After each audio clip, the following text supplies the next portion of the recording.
तो अब की बार बिहार में बनेगी किसकी सरकार? नतीजे कल आएंगे। मतगणना कल 8 बजे से शुरू होगी, लेकिन उससे पहले न्यूज नेशन पर वरिष्ठ पत्रकारों के पैनल ने अपना अपना एग्जिट पोल जो है वो दे दिया है। सबसे पहले आपको बता दें रवि उपाध्याय जी ने क्या कुछ कहा है, उनके नतीजे आपको दिखा देते हैं। उनका कहना है कि बीजेपी प्लस को 98 से लेकर 110 सीटें मिलेंगी, वहीं आरजेडी और उनके सहयोगियों को 108 से 120 सीटें मिल सकती हैं, अन्य के खाते में 13 सीटें जा सकती हैं। ओपी यादव जी चुनावी विश्लेषक हैं, उनका कहना है बीजेपी के खाते में 100 से 105 सीटें आ सकती हैं, आरजेडी के खाते में 125 से 130 और अन्य के खाते में 12 सीटें। यहाँ अन्य के खाते में अच्छी सीटें आएंगी।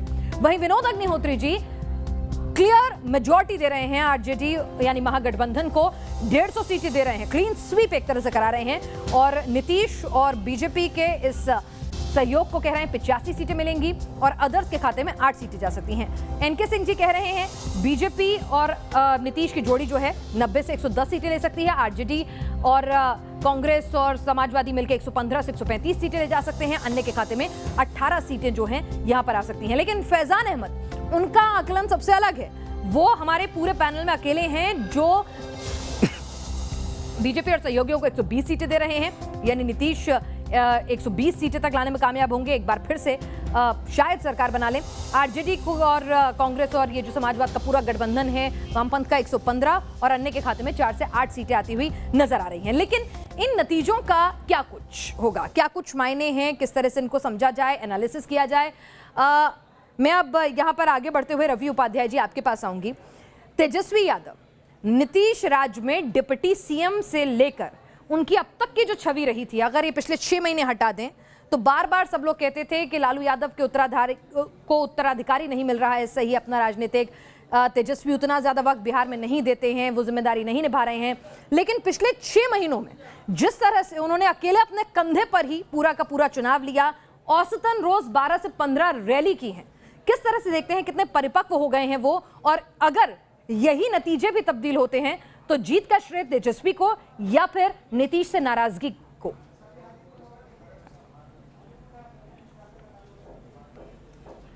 देखिए, एक बात तो क्लियर कट है कि इतने कम छोटी आयु में इतने युवा तेजस्वी प्रसाद यादव इस तमाम महारथियों के बीच में अकेले उनका हेलीकॉप्टर उड़ान भरता था, और उसके बावजूद देखिए कि दिन भर में वो 17-18, आप तो 12-13 करें, हम तो कह रहे हैं 18-19 तक उन्होंने मीटिंग किया है एक दिन में। पब्लिक मीटिंग को एड्रेस करना ये कम बड़ी बात नहीं है। उसके बाद देखिए उन जरा सा भी वो थकान सिकन उनके चेहरे पर नहीं, और शाम को आकर के रोज पार्टी ऑफिस में फिर संवाद का कार्यक्रम करना, तो यह अपने आप में एकदम क्लियर, और वो पूरी तरह से उत्साह और आत्मविश्वास से लवरेज नजर आते थे कि हमको कहीं ना कहीं सत्ता के हम बहुत करीब चल रहे हैं। और वो देखिए, एक बात समझने वाली है कि हम नहीं कह रहे, ये बिहार में कहावत ये कहता है कि तीसरे चरण में जो मिथिलांचल और सीमांचल का जो मतदान हुआ, तो सीमांचल और मिथिलांचल में अगर जिसके पक्ष में वोट पड़ता है तो उसकी सरकार बनती है।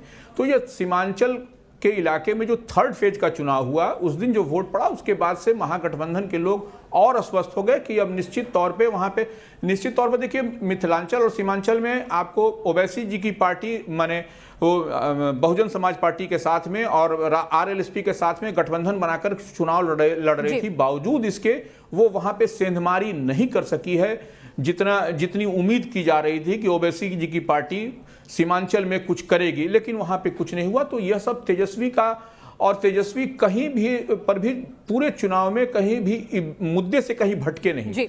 वो युवा और बेरोजगारी एकदम टारगेट करके पूरे चुनाव में ये उनका जो 2 मुद्दा रहा उसको लेकर के चलते रहे, और तमाम जगह पर आप देखिएगा कि बड़ी संख्या में युवा उनके साथ में जुड़ते चले आ रहे थे।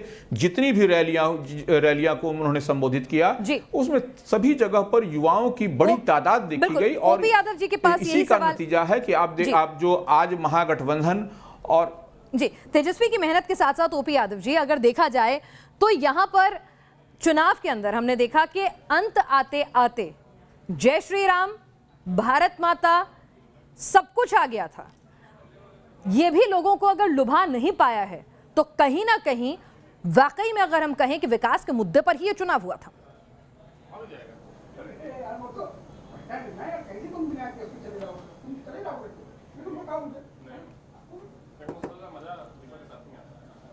ओपी यादव जी, आपको आवाज आ रही है? आवाज नहीं आ रही, लगता है उन्हें आवाज जी, नहीं। जी जी, मैं आपसे देखिए मैडम, बिहार में शुरुआत, बोलिए बोलिए सर। मेरी आवाज आपको बिल्कुल आ रही है मैडम जी। बिहार का शुरुआती कैंपेन से ही देखिए, जब राष्ट्रीय जनता दल ने कैंपेन की शुरुआत किया, शुरुआती दौर में महागठबंधन को बड़ा बनाने की कवायद की गई। जेएमएम के माध्यम से आदिवासियों, उपेंद्र कुशवाहा के माध्यम से खासकर कोयरी कुशवाहा वोट बैंक पर, कांग्रेस के माध्यम से श्रवण मतदाताओं पर एक फोकस किया गया, जीतन राम मांझी के माध्यम से दलित मतदाताओं पर, और मल्लाह समुदाय खासकर निषाद समुदाय में वीआईपी की भूमिका को लेकर के महागठबंधन का एक ग्रैंड अलायंस की बात हुई। लेकिन जीतन राम मांझी छोड़ के गए तो एक मैसेज ये गया कि दलितों में कुछ डिरेल हो रहा है मामला। मुकेश साहनी के जाने के बाद, उपेंद्र कुशवाहा के जाने के बाद, और एक बड़ा डेवलपमेंट जो लालू जी के लंबे समय तक साथी रहे, भारत सरकार में ग्रामीण विकास मंत्री रहे रघुवंश प्रसाद सिंह ने आखिरी जीवन के आखिरी क्षणों में जब रेजिग्नेशन पार्टी से दे दिया, तो एक लगने लगा कि अब जो तेजस्वी का पॉलिटिकल इम्पैक्ट है, जो उनका कद है, वो कहीं ना कहीं छोटा है नीतीश कुमार जी की कंपैरिजन में। सुशासन बाबू 15 साल का लंबा टेन्योर, और इन सारी चीजों को देखते हुए शुरुआती दौर में मीडिया के हलकों में भी ये चर्चा थी कि तेजस्वी का जो कैंपेन है वो कहीं ना कहीं डिरेल हो जाए। लेकिन निश्चित तौर पर उन्होंने उन मुद्दों को छुआ। देखिए, उन्होंने समण समाज से माफी मांग लिया अपने पिताजी के कार्यकाल को लेकर के, शुरुआती दौर में एक बड़ा मैसेज वहां से चला गया। उन्होंने प्रधानमंत्री मोदी को टारगेट नहीं किया, उन्होंने चीफ सूबे के वजीर आला नीतीश कुमार साहब को टारगेट किया। कंसंट्रेट चुनाव था उनका, बेरोजगारी के मुद्दे पर, यूथ के मुद्दे पर, और A to Z की बात। उन्होंने सामाजिक न्याय, जो उनके पिताजी का मामला था, सामाजिक न्याय को उन्होंने आर्थिक न्याय में कन्वर्ट कर दिया, और पूरा कंसंट्रेशन नौजवानों पर कर दिया। तो एक तरह से यूथ हाईकॉन जो बिहार में उन्होंने, और पूरा चुनाव, जब अपनी सफलताएं ना हो गिनाने के लिए, तो दूसरे को इतना विफल साबित कर दीजिए कि सामने वाला नकारा लगने लगे, और यही उन्होंने करा और अपने पूरे चुनाव को कहीं भी भटकने नहीं दिया। उनकी रणनीति रही। एनके सिंह जी, क्या अगर यही जो अभी आप लोगों का आकलन है, जो एग्जिट पोल कह रहे हैं, अगर यही नतीजे भी आते हैं, तो क्या आपको लगता है कि बिहार चुनावों का पश्चिम बंगाल के चुनावों पर भी असर होगा? और क्या जो हम एक मजबूत एकजुट विपक्ष की बात कह रहे थे, लेकिन 2019 के नतीजों से वो पूरा धराशायी होता हुआ नजर आने लगा था, क्या एक बार फिर उसमें नई जान आएगी?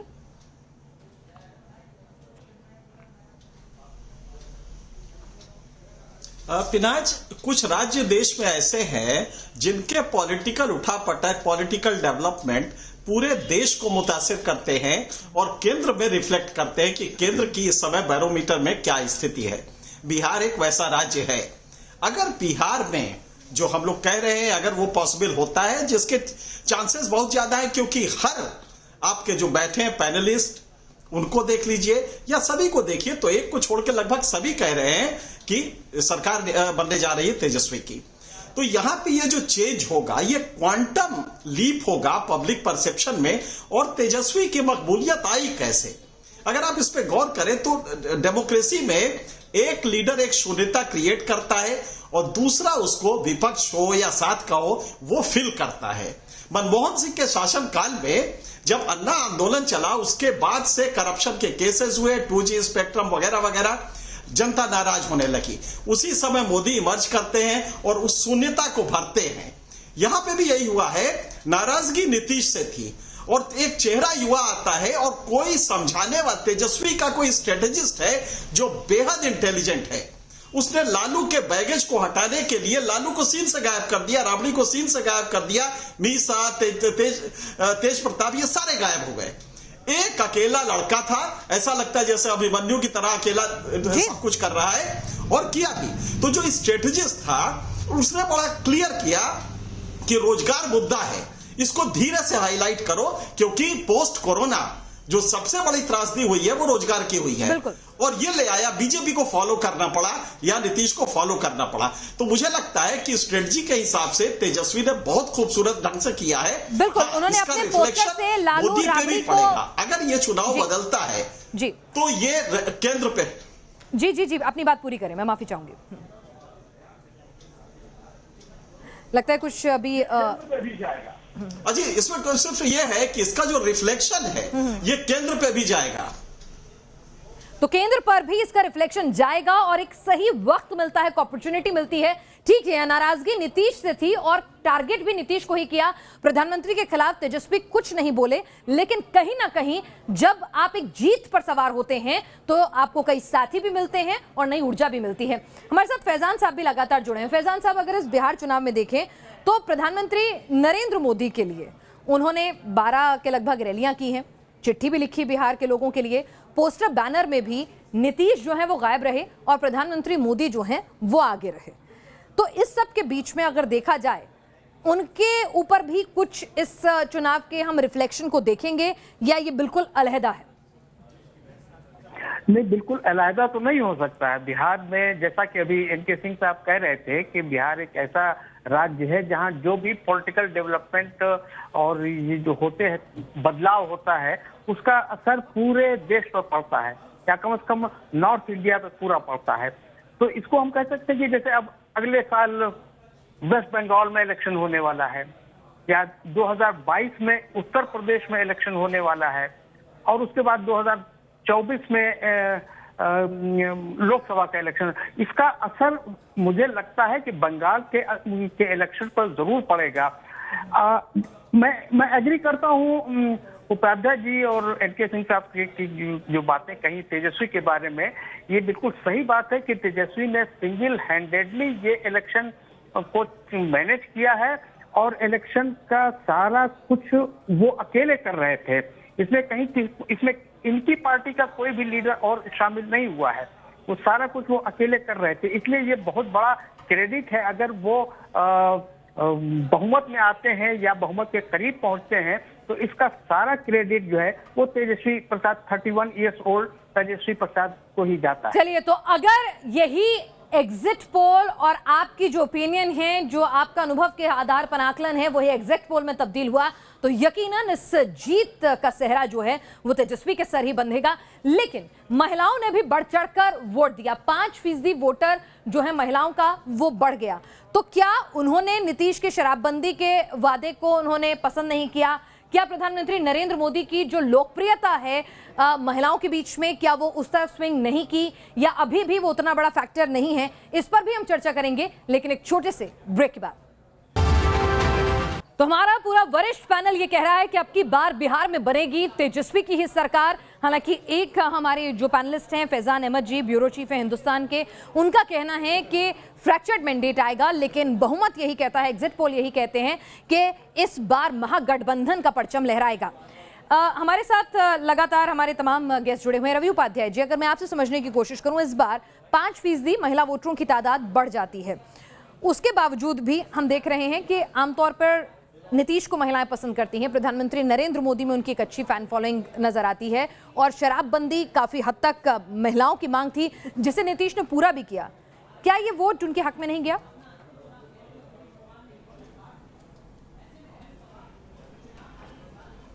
नहीं, देखिए, महिलाओं का आधी आबादी की बात हम करते हैं तो निश्चित तौर पर वो आधी आबादी शुरू से जनता दल यूनाइटेड एनडीए का कहें तो वो रहा है, उनके तरफ रहा है। लेकिन इस बार हर जगह कुछ न कुछ इसका दूसरा इम्पैक्ट भी हुआ है।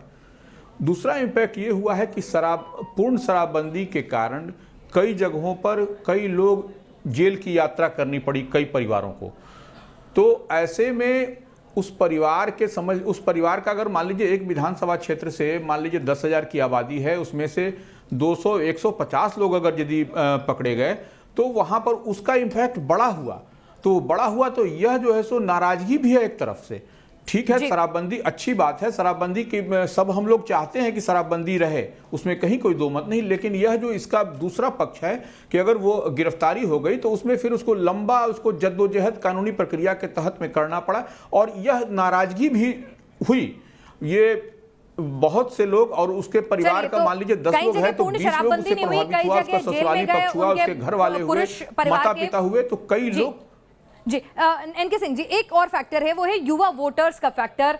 और जिस जंगल राज की दुहाई बार बार नीतीश अपने संबोधनों में या फिर बीजेपी के तमाम नेता अपने संबोधनों में दे रहे थे, वो जंगल राज अब बहुत बीते दिनों की 30 साल पुरानी बात हो चुकी है। जो नया वोटर है 18 से 25-30 साल का, उसके जहन में उसकी यादें नहीं बची हैं, तो उसके लिए वो मुद्दा था ही नहीं।